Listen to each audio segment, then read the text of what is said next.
All right, guys, we are here at the Skycast, and I have a very special guest today. Everyone, please welcome Ye, 2K League champion from Knicks Gaming Season 1. How you been, man? What you been up to? Been good, man. I really just been focusing on content. I appreciate you having me on the show. Alrighty, so guys, me and Chase was able to put together a solid list of questions to give Ye, and we really want to go into detail on his story, how he was able to really climb up and develop as a player, and see how everything went out for him. So Ye, question number one: talk to us about your journey and your experience. How did that feel? Like, what was the experience and the journey to get to that point? Yeah, the journey was. I remember when Stern came on no, Adam Silver came on and announced that they're going to be an esports league for 2K, and this is a game I've been playing for a while, and I was mainly in the play now circuit. I jumped into Pro-Am when it was introduced in like 2016 or 15, can't remember, but it was a few guys I met from Park that used to play like Rec Center and stuff together. Started jumping into Pro-Am, and then once they announced it in 2K, like the end of 2K17, it was like right after the 250K tournament, I believe. I just wanted to put myself in the best position possible. So what I did, I just got on the game every day, just try to work on something. Even like if I got a little bit better at one part of the game, I was satisfied at the end of the day. And then come combine time, halfway through 2K18, which in that time it was combine was until like February or so. I ended up having good stats. I communicated really well with the teammates, and then I got to the first part of got through the first part, which is the 250 qualified players, and then I had to go through an interview with the league. I had Zoom. I think it was Skype at the time. I had a nice shirt on, introduced myself. They got to like me. I talked about myself and answered a few questions there. They narrowed it down to the 102. And then we had team interviews, and one of the interviews I had was with the Knicks. It actually didn't go well in my mind. It was such a bland interview. Like I feel like we didn't really talk about much, and I was just like, man, I feel like he just asking me like it was like very simple questions. It was just like, so what do you do? And I was like, oh, I do this. It's like cool. So Yeah, I feel it. what position you play? And I was just like, what are we doing, bro? It's And just like, okay, normal convos, okay. right. I was like, he just seemed a bit excited, and I was just like, okay, these guys don't want me. They just have to do their interviews to get me off the list. So I was like, all right, whatever. And then come draft day, like I get selected by the Knicks. And I was like, what? And I was like, and this is and I'm like super surprised. I walk up and I'm like super nervous getting my hat, and they had me in front of the camera. And the first thing I say to I believe it was Claire, like the manager, I was like, I did not think y'all was gonna draft me. I was like, the interview was terrible. So I'm really glad they did. Like a really good program. They housed us well. They took care of us. Has really good teammates. We started off really rough in the season. We couldn't get wins anywhere, but we did well in tournaments. Like in the tournament, we got to the Final Four. That's like some of the mid-season tournaments. And then we struggled throughout the regular season play. And right when a patch hit, that's when we started hitting our niche. Right going into the ticket tournament. And the special thing about the ticket tournament is that whoever won got a spot in the playoffs. And we ran the table there, won the ticket tournament with like a terrible record at the time. I think we were like 3-7 or 3-8 or something like that. And end up getting to the playoffs to play the best team in the league in the first round, and we've been preparing for them for like 3 weeks because we knew we were going to have them because we were going to be the 8th seed, and we ended up beating them. And then the next two series, it was just like we knew if we beat the Blazers that year, we were going to take it all, and we just end up getting a real competitive series with the Cavs and then sweeping the Heat in the finals. And it was just really what came down to it is like for myself, from my own experiences, just finding ways to get better every single day, listening to your teammates and buying into your role, which I think is the most important thing going into a competitive sport like 2K or Call of Duty or whatever esports or even sport or role you have, even with your job. If you buy into your role, like and you get your best shot to be as good as possible at your role, then good things are going to happen. I know that's a very long answer. No, you're fine. Like I'm taking it all in because like you're not lying when you say buying into your role. Like for me, coming from a competitive COD standpoint, a competitive Overwatch standpoint, you had to. If there wasn't any movement of you doing too much. You had to be like you're there for a reason. Everyone has Mhm. their own obligations and their accountability that they have to do for each role. So you're there, you're having to continue to work on your craft and what you can do to help better your team in the best possible situations. And it's just very like hearing your story and having to come up from not having the best regular season and being able to show up in playoffs really shows that mental fortitude you and your teammates had at the time, because it's not a like competing for me like it for COD you had to compete for 3 days. So you have to go through Friday, Saturday, basically an open bracket with nothing but amateur teams, and towards the end of Friday, that's where you start reaching the top amateur teams and professional teams in COD at any Mhm. major event. So going into that, like I already know, like that building point where you're having to start facing the best teams and you're preparing for these guys, it's easy to prepare for them, but when you get in front of them, it's just like having to keep that mindset of okay, we know we it's playing like we're at home. And so I like how like I said before, your journey to being able to having to climb and having to beat the best team and then just continuing to grow throughout that postseason run. It was really spectacular. Not going to lie, it was very very spectacular to watch. Oh yeah, it was nuts. Especially like being in the middle of it. Like we've been through so much as like a team and organization. Like we fought all the time, and then we just like end up like banding together at the right time of the year, and they figuring it out. And everybody had a big part of that, from 1 through 6, and the coach and the staff that that helped us out. So definitely glad to be a part of that journey. Hopefully, 20 years from now, they make like a movie or a Netflix series about it. We'll see. Yo, it's easily possible because the esports is growing every single day, and the league is growing. I noticed that you said like I want to ask, is the combine, was it easier when it first started, or is it easier now in your comparison? Because I know there's two different combines now from when I spoke to AB earlier in April, and she told me how the combine process for season 4 was for her. So I don't know if it's easier or is it more challenging now than it was.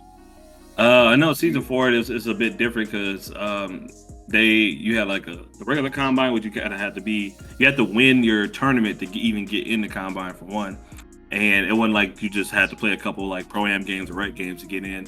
So it was really the best of the best playing against each other. So I think it was definitely more competitive in that sense for this combine this year. When I did it year one, it was literally like you just got the most random people every single time in and out, and like most times I'll say more times than none I was either like the first or the second best player on the court. So I was like, okay, if the point guard doesn't have a mic, I was like, I could take the game over.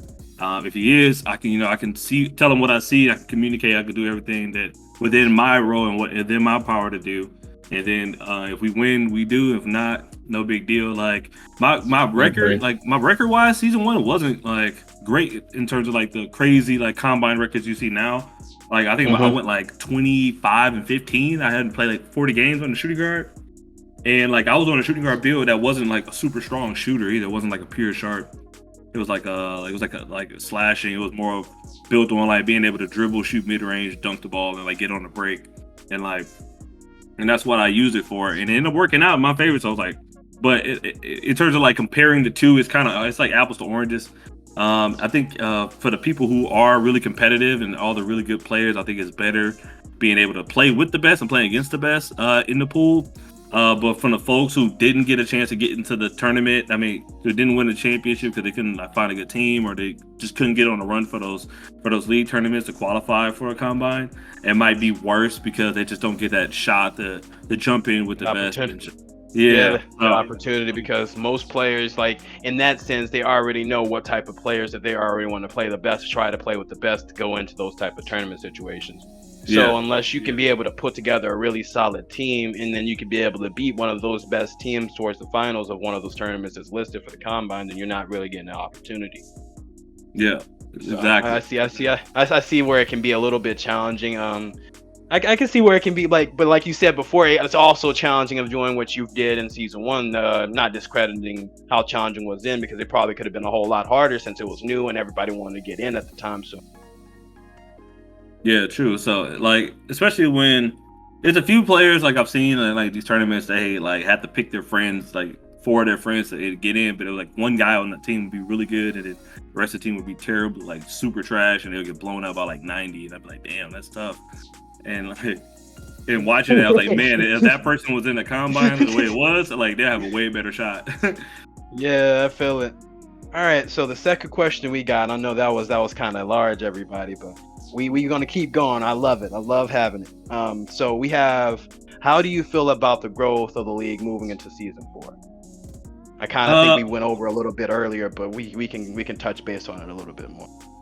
Oh yeah, definitely. Like I like the direction it's going. I feel like the league is doing a good job to get more eyeballs on it.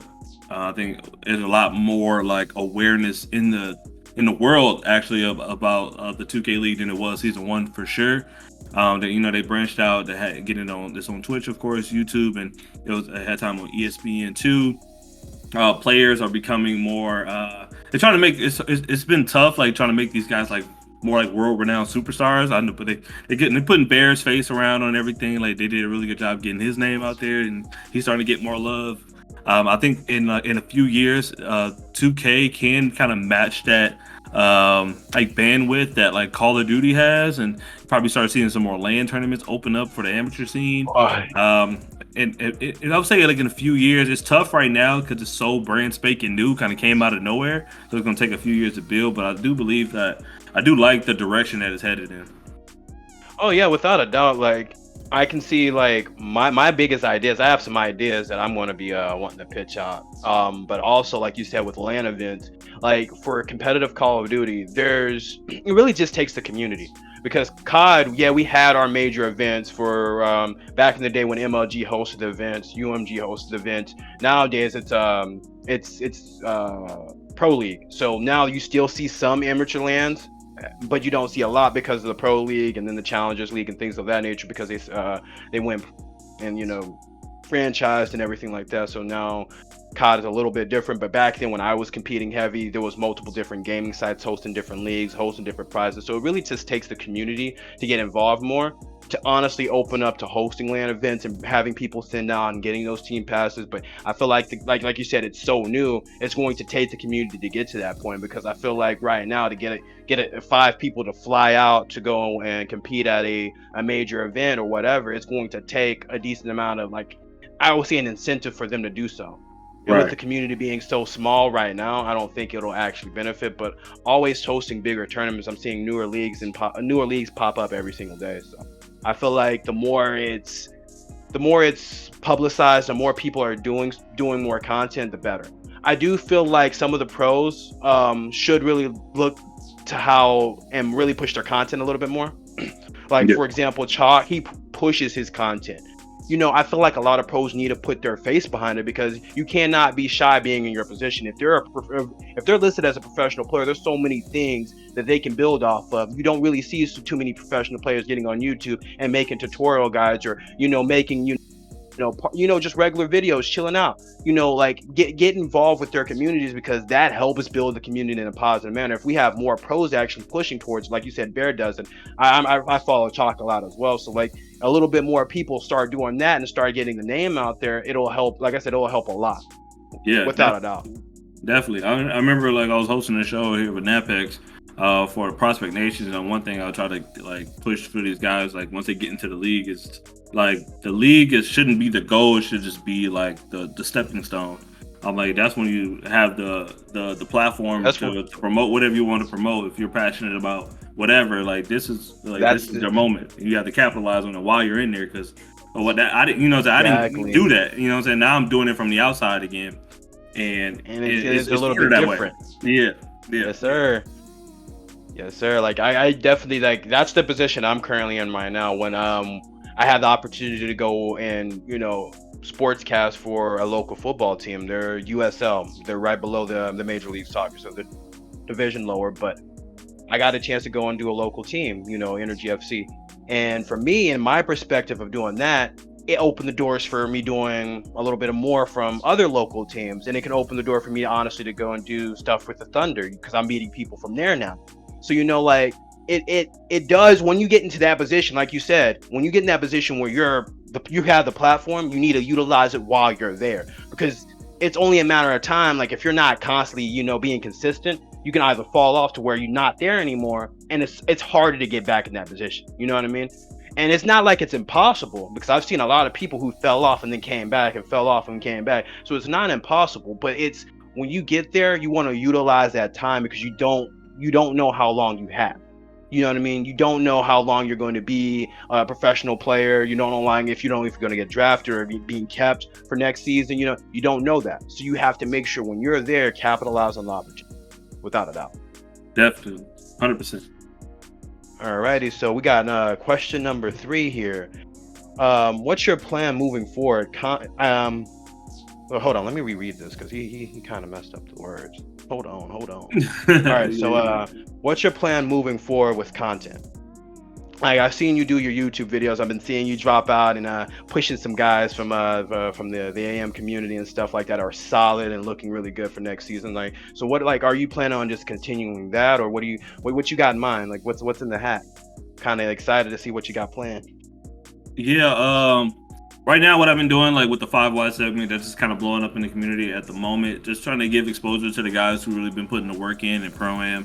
And and that's international too. Just trying to give them more awareness to the folks like who are watching the 2K League players, and they might be thinking like, oh, who's coming up next, and if I can at least just put their name out there, see give them a little bit of insight in terms of like how these guys play, who they're playing for, what to look for when you play them, how to go find them, and how do they compare to people in their position, or people are in the draft class, because there's a couple cats who aren't eligible for next year's draft, but they're like 16, 17 coming up too as well. So like the goal is just to get as many these guys, like a profile built for as many of these guys as I possibly can. And it's gonna be tough doing it by myself. So I've been working with some other cats and putting some ideas together to where we can get as many, like we start taking it on like a team level and then creating pages for the guys, but that's down the line. And I personally don't have the bandwidth to do it all on my own, but I do have that idea in the chamber to get as many of these guys the exposure that they deserve. Another thing is just also doing stuff with the 2K League in terms of like content that way, just little things that nobody else is doing at the moment to kind of bring exposure to the league itself. And those have been like the 2 main focuses at this time being, in terms of like playing. Like I still play here in the game. Like I get on Pro-Am, I'm on rosters, and they only hit me up when they really need me, because I've been like focusing all my attention on this. And the goal is really to get with an organization as either like a GM or coach, for any organizations coming in expansion, or it's a random floating idea of like the league hiring scouts, or like a league scout to just deal with Pro-Am and just deal with the amateur scene. But like that's just like a floating rumor. There's nothing like it's concrete about it yet. But if something like that pops up, just making sure I'm prepared to jump into a role like that. Okay. That's not bad at all. Like I like the ideas. And if you ever need any help with that, let me know, because that's what I've really built my channel based on, is to really I focus on a variety of different esports for my podcast, because I cover also some NHL esports players, some FIFA esports players. I cover a different genre of different leagues as well, and F1 as well. So as far as trying to get the amateur players' names out there, if you ever know anyone that want to do interviews or want to be able to get live coverage, anything like that, I do all that for free. I cover the fees for that, and I really want to help out and do things for the 2K community as well. So without a doubt, if you're ever needing any help, let me know. But like I'm all with it, because I see a lot of talented individuals that are pushing their work and pushing how they play, and they just need the right outlet. They just need someone to vouch for them. They just need someone to give them that push. And I get on all the time. Like I personally hop on my stream and I turn my stream on, and I normally just watching regular TV on Let's Chat, and then I go on the 2K community, and I've done it for quite a few different people where I see people are sitting at 16 and 17, and I go on there and I just rate them, and then that 25 go over there, and now they're pushing their 50 or 60, and I've done that with quite a few different people. So I like sharing the love like that. So without a doubt, like if you're ever in need of anyone wanting to help out, I don't mind being there and helping people out as well, because I'm all about seeing talented individuals really get their name out there, and especially if they're grinding, and then it's very hard to focus on your craft and also push your name. So it's easier said than done. You know what I mean? Where a lot of people are like, oh, you can be doing content. It's very difficult to be able to focus on being consistent and good, as well as putting out very good content that people want to watch. You know what I mean? Right. Yeah. It's tough. Sometimes people just don't have the resources, so I get that. But it can be as easy as just like hopping on the Periscope on your phone, or just doing like a simple like a thing with your phone and showing like your apartment. I've seen like some cats do, or hopping on Yeah. for or just doing like a poll or something every day. Just anything to keep your name out there, and then you can just kind of branch ideas as you go. You can always find people in the community that like in case you need some help like getting ideas, or you want to jump on like a content team or squad and try to be a part of it.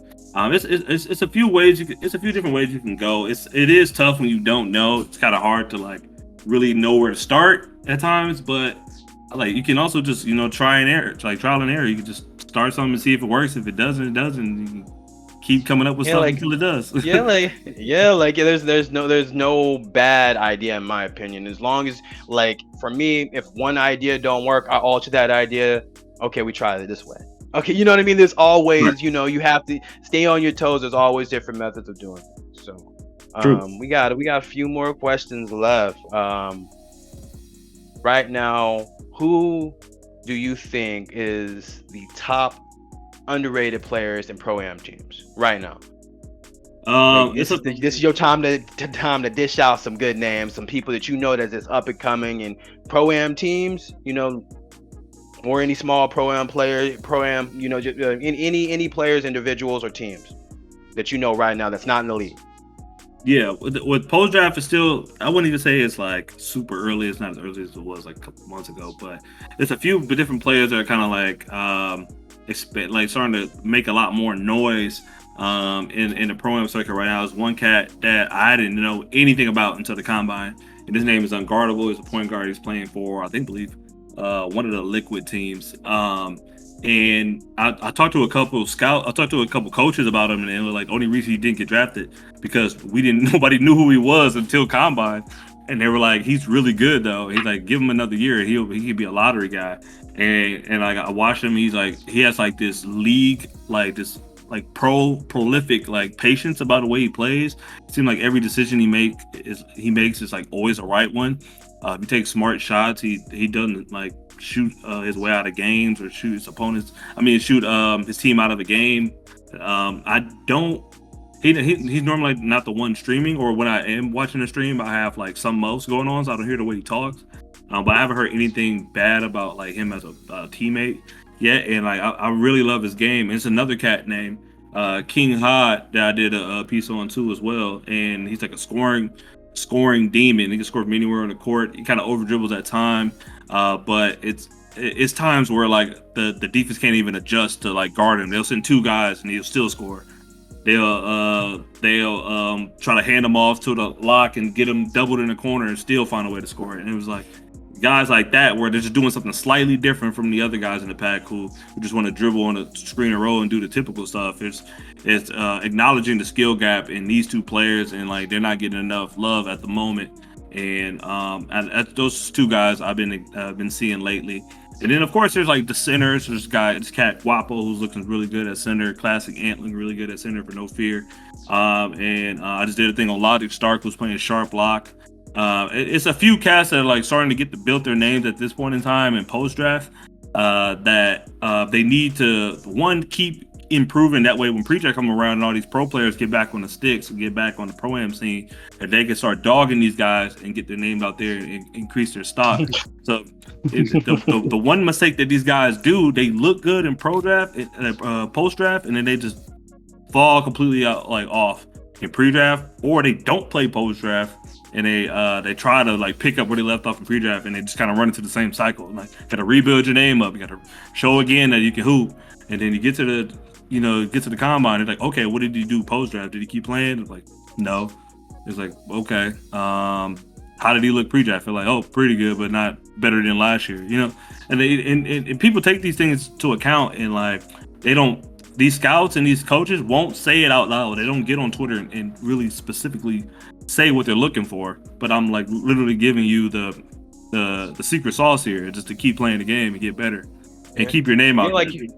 yeah, like the thing is what people don't get for certain esports with what I noticed in 2K, is that in post draft, that's not the time where you need to like, okay, I'm gonna wait for next draft to start getting on the sticks. No, you need to be playing all the way through. I understand having breaks, but for me competing, I competed all year round. There was no breaking period because you had to consistently be better than the next individual. You know what I mean? You never know when the opportunity is gonna come knocking.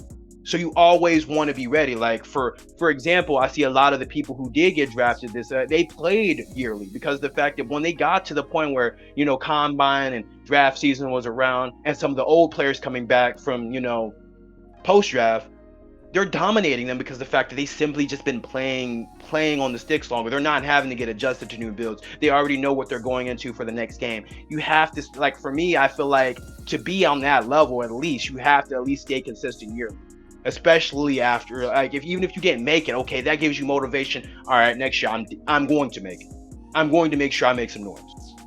Like, you need to make sure, like a lot of players stop and get disappointed after one drop, especially if they make it to, you know, to the point where they're getting ready to get drafted and they don't hear their name called. I see a lot of people who didn't get drafted that was there, and that should be the motivation. All right, I made it here. Next year, it's already wraps. I'm getting here again. I'm gonna prove that I belong here. I want to get my name called. And that's the motivation that's what separates those players that's in the league, because they like you said, they went for the extra mile, and that's what a lot of the coaching staffs, I believe, feel like they look into a player who's wanting to go the extra mile, who's hungry for the next step, who's wanting to get better, who's coachable, who's wanting to listen, who's wanting to get better around their team, who's a team player overall, because it's very hard to get with three or four other individuals and build a team overnight and contend for a championship when a team is expected. Especially when money is on the line, it's a different story. When you're competing with the best players and there's light at the end of the tunnel where you know the prize, you know where it's at. Like, getting to that point after tasting it, you want it again. So a lot of players need to get to that point, you know, and it's all about focus. Right. I do understand, like, some cats just do get discouraged. Like, one thing I always thought, like, from my standpoint, I'm like, man, if I don't get something once, I'm not the type of person to just stop, you know, especially if I'm like already know, like, if I get, I'm like, dude, I can do this. Like I said, like, once I set my mind on it, like, if I don't get it once, I'm like, I'm just going to keep working for it. After it. Yeah, exactly. It also brings out the character in some of these cats where, like, you know, these are 18, 19, 20-year-old cats where they're like coming out of high school, you know, some of them are still staying with their folks. They you know, they aren't, some of them going to school, some of them not. Some of them have other passions. Like, I get it. You know, they talk a big game come combine time, and like they get in the pool and they're like, oh, my biggest dream is to get in the league, and my big like if I want nothing more than that, and then they don't get drafted and they just stop playing the game altogether. I'm just like, either it was so heartbreaking for you that you just completely stopped, or you didn't want it bad enough. So, like, yeah, because there's always someone that's gonna be pushing the extra mile. Because I said, I've been in a position to where, like, my very first event, I'm not gonna lie, I competed at, you know, Call of Duty Ghosts. That was my very first game I went. I went to MLG Anaheim. That's the bad one, wasn't it? Wasn't Ghost like the one with the jetpack? No. That was AW. AW, I was a monster at, but that was the start of the jetpacking era. But I went out to my very first event in Ghost. That was the last boots on ground game before all the jetpacking, and then they went back. But I went to my very first event, double first round. Spent at least $2,000 getting out there. But what I mean by double first round, we didn't win a single map. We got completely destroyed, both sides. And I was so demoralized because of the fact that I flew out, I was ready, I had my jersey, and I booked hotel. You know, understand? I was ready, and I'm like, I'm 16, so I'm competing, I'm smiling and everything, and then getting destroyed like that. I didn't go back home like, okay, I quit. Right. You know, I got back on, oh man, like, I continue to play.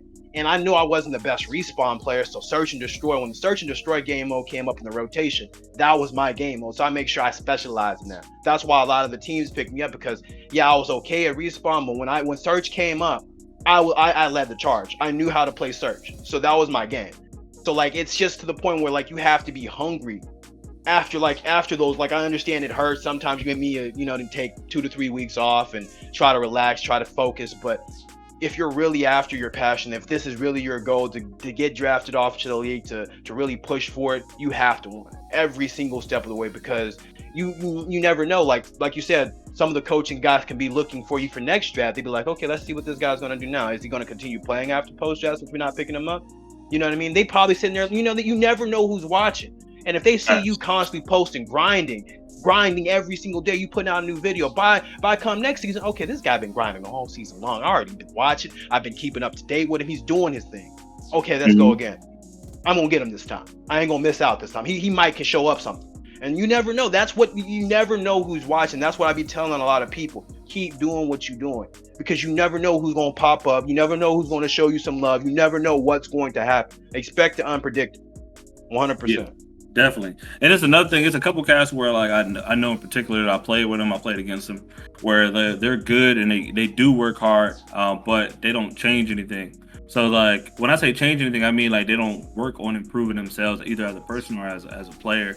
I remember having several film sessions with cats where they're making the same mistakes for the last 3 years. I'm like, dude, you still got to figure this out, man. Like, this is it. You know what I'm saying? Like, this is what separates the good from the best. Like, if you want to be the best, this is what you got to do, or you got to get on a new position.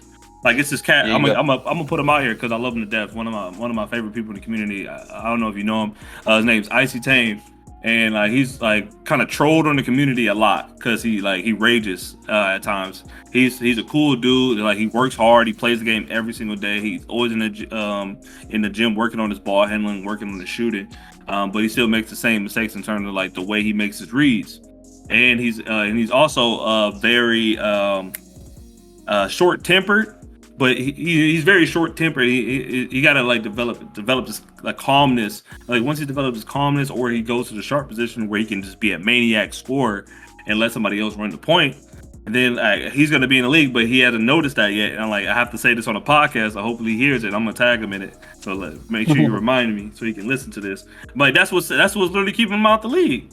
He's just his temper. Like, he has to calm down and stop pointing fingers. He has gotten better at being more accountable, and he got to be able to make reads or go to the sharp, and he can do whatever he wants. He can let the point guard make all the mistakes. So, like, it's a few other cats like that I'm not gonna name, but like that separates the good from the best. Like, it's always something small that you can tweak that you just need to work on internally. That you just focus on this and get a little bit better at it every single day. I swear it'll pay out tenfold come next draft.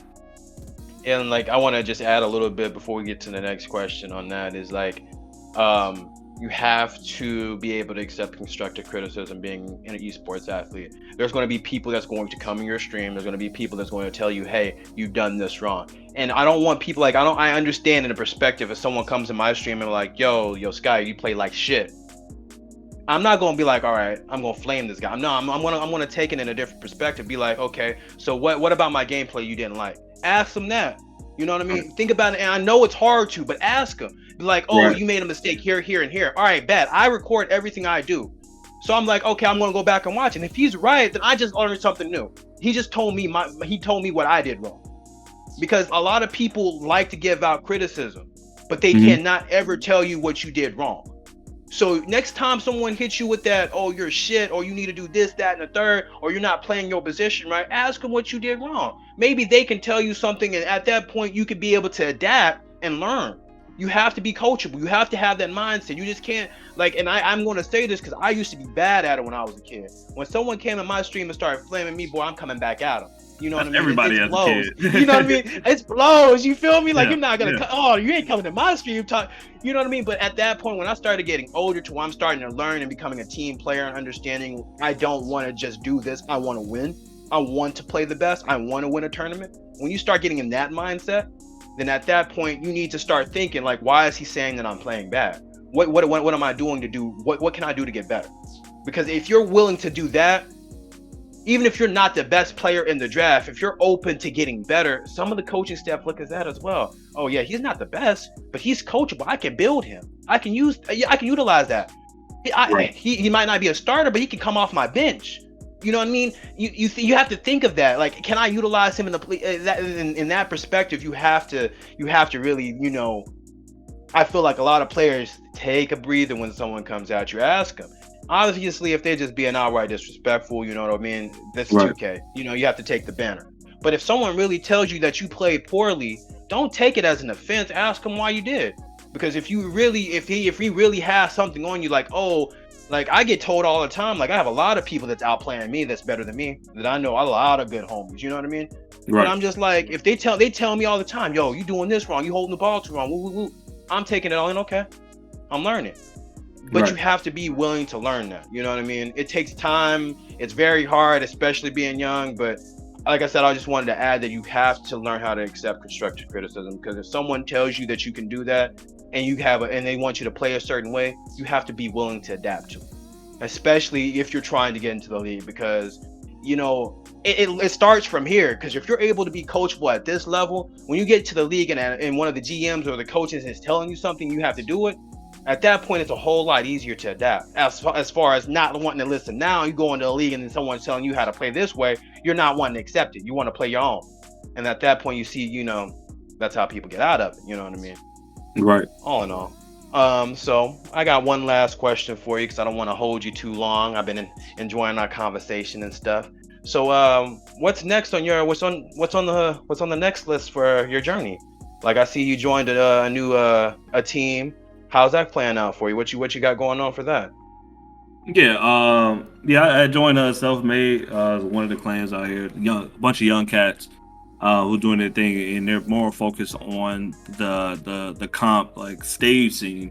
One of those cats are still, like speed boosting like crazy on the current gen, which I'm like, man, I can't get into it. But I was like chopping it up with one of the recruiters there, and I was like, if we could do something like I can help you guys out and get more eyes onto the pro am scene. Hopefully, with my content, it'll attract some more guys to join self-made pro am players, and you can grow that way. As long as you guys are helping me, grow my brand and my YouTube and Twitch and getting more eyes on mine on my stuff, and we can kind of help each other out that way. They didn't, they're not forcing me to do anything in terms of like stage or anything. I'm pretty much doing my own thing the way I've always been doing it. And now I have like a brand to kind of back it up a little bit and get some more eyes on things. My analytics has kind of went up in terms of like engagements the last few couple posts with the likes. So I definitely see it headed in the right direction. Again, like it's a bunch of young cats. So Man. yeah, man. Like it's a bunch of young cats in there too. So like if I get in there and like at they're like always going on in the chat, and I'm like not a real big chat guy. I'll come in here and there, get my 2 cents, and then I'm bouncing. Like I said, I'm about to be 30. These cats are like 17, 18, 19. I'm like, I got nothing to tell these cats. If I did tell them, no, they ain't gonna listen to me. I'm grandpa over here. So, Yeah, I feel it. but yeah, but all these cats they're doing really well. We got some guys who got like 70,000 like Twitch followers, or like got one cat just made partner. Some YouTube streamers who've been doing really well.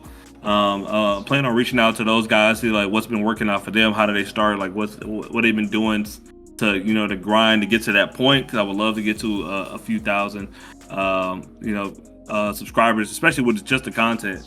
And in the meantime, what I've just been doing, just trying to stay creative, make sure I'm like, whatever ideas come to mind, just try to execute it and see if it works or not.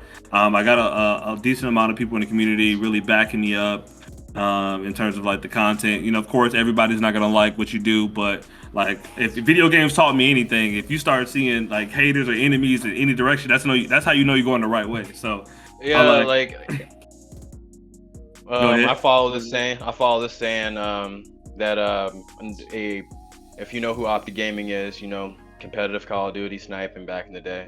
Hex gave me, he spit out this quote years ago: "Hate on success, and success will hate on you." So like I see you grinding, brother, and I'm just happy that you putting out the effort, really pushing your content. But I stay tuned, like I keep eyes on everything, you know what I mean? Because for me, I'm learning from, I'm new at podcasting, so this is this is a new experience for me switching over and doing sports casting and stuff. So I'm learning something from you. I'm learning something from, the guys that's doing it over here. I'm picking up from everything. So, seeing you really push out your content, getting out there, giving these guys this love, pushing, in a positive manner. I'm all for it. I love seeing the homies grow. I'm like, go ahead and keep doing it, because, at that point I'll support it. I'll help you out. I'll promote it. You know what I mean? Because I love seeing positivity and seeing the community grow in a right way. You know what I mean? It's always good to see, you see your friend make it and, push it. So only thing I can really tell you for me and what was successful for me to get my channel and stuff going, it's just really being consistent. Really just being consistent, continue doing so, because there's been days where I woke up and I didn't feel like sitting in this chair. I didn't feel like getting on the mic. I didn't feel like doing a video. I didn't feel like making content. And at that point, you have to just have that mindset like, all right, no one else is going to do it. I want to do this. This is something that I'm dreaming for. This is something I'm hungry for. So you just have to have that mindset. And that's going for anything. But I feel like, just keep hammering at it, man, because I see you growing, bro. Like, I appreciate you getting on my show and, really, showing some light to some of these young guys and really putting a perspective and putting your name out there as well, because, like, you're doing great things. Really good things, man. Like, if anyone don't say it, I'm proud of you, bro, because it takes a lot to be able to do what you do. So be honored, really. Appreciate it, bro. Appreciate you having me on the show, man. Like one thing I have known, I saw you did the joint with the Heat. Let me know if I'm tripping or not. You did the Heat Check Gaming joint a while back, didn't you? Yeah, I did. I did a few segments with Heat Check Gaming as well. So I thought that was fire. I was like, who is this dude? Like, I ain't never heard of him. And then I'm like, for me, I kind of wanted to. I do a lot of freelance work. So my biggest goal right now is to really, like, I've been a Heat Check fan for quite some time, and I wanted to really do a piece on them. And any type of client that I do work with, I try to make sure I highlight the best.